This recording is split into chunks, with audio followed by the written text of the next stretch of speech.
get into the front pages of our daily newspapers now. And our very first one we've got for you is the Business Day.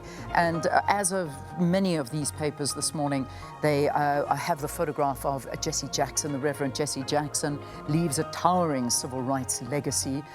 He certainly does, and he passed away yesterday, and there are many, many condolences coming through and many people remembering what he did for not only the US and other countries, but specifically what he did here in South Africa. So that's something that we will be speaking to throughout these next few days. Parliament tempers fray over Zuma snub, then deal making. SA leads continent in M&A investment. And then, of course, who pays for NHI and how? There we go. So they've got that story there. Then the big story, slip in jobless rate masks failing engines of growth. Industrial base in Gauteng and KZN being hollowed out while the Western Cape develops. That's according to figures that were released. And this, of course, is the powerhouses of Gauteng and KwaZulu-Natal are shedding jobs at a pace that deepens concern about the country's shrinking industrial base, even as the national unemployment rate edges lower. That's a very big story we need to look at. Gauteng and KZN. And remember that Tongaat Hewlett thing that is hanging over KZN right now, and the jobs, that's a big problem. So anyway, that's according to the latest figures. Gold gives way, so gold dipping slightly there, as you can see.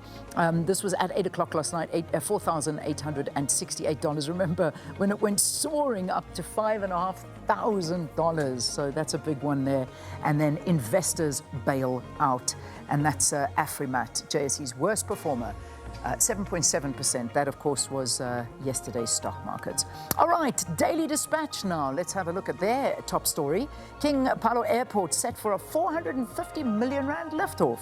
That's some good news for the province there.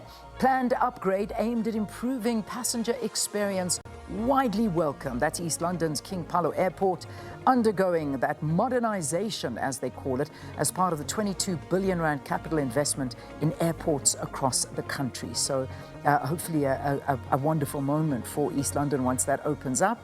Then, of course, other stories they've got there. Fate of Headmaster hangs in the balance. Tribute show honors Amy Winehouse, and BSA boss denies board role in SA title saga. Just want to go to the bottom story over there.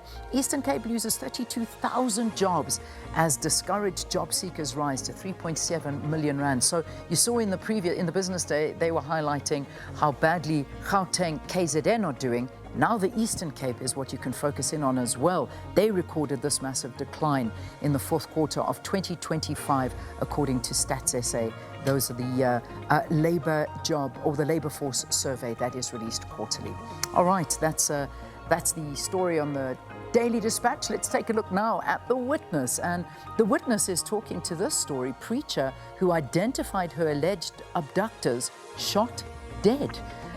This shocking story comes out of Hammersdale, a Methodist preacher there who survived a kidnapping, then went on to identify her alleged abductors, has been gunned down in what her family fears was a targeted killing linked to the same case. The brazen murder has left relatives too terrified to return to court to face the suspects she helped put behind bars. She was shot 17 times.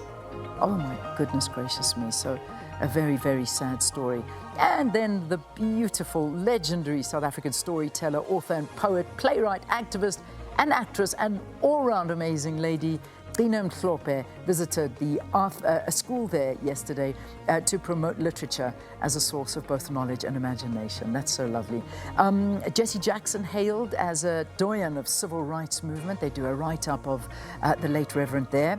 Tamil Hindus in KwaZulu-Natal, stars aligned for the doozy, and the lottery enters a new era. So that's the front page of The Witness. Let's have a look at the Cape Argus now. And Tygerberg Hospital refutes negligence claims, is what they write. Tygerberg Hospital has concluded an internal review regarding claims of negligence made by the parents of twins. The parents allege that one of the infants fell from a faulty incubator shortly after birth. Hospital investigation found no evidence of negligence or fault on the part of the institution or its staff following social media allegations. So the full story on that Cape Argus front page. City faces criticism over Bromwell Street housing delays is another story they focus in on. And the photograph they've got there is the structural collapse at a construction site on Main Road in Sea Point yesterday led to a large-scale emergency response with 2 workers suffering serious injuries, unfortunately.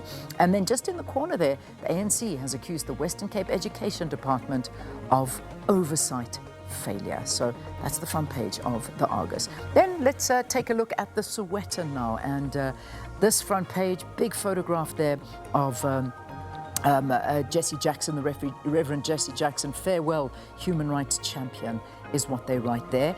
And then this story, cues of desperation. Hundreds of Limpopo youths brave the scorching sun for 2 days to submit CVs for army placements. Among graduates seeking any work, a father stood in line for a daughter still at college. And this is just a crazy, crazy situation and shows you the extent of desperation for South Africans to get jobs. And I saw these videos doing the rounds on social media and people standing there for 2 days to fill them. Hundreds of youths at the Thohoyandou Stadium to submit their CV for a military program. And then GNU partners back Ramaphosa in Sonar debate. Downs star seeks to close Bucks gap, and finally property lawyer nabbed for fraud. Let's take a look at the rest of the papers now.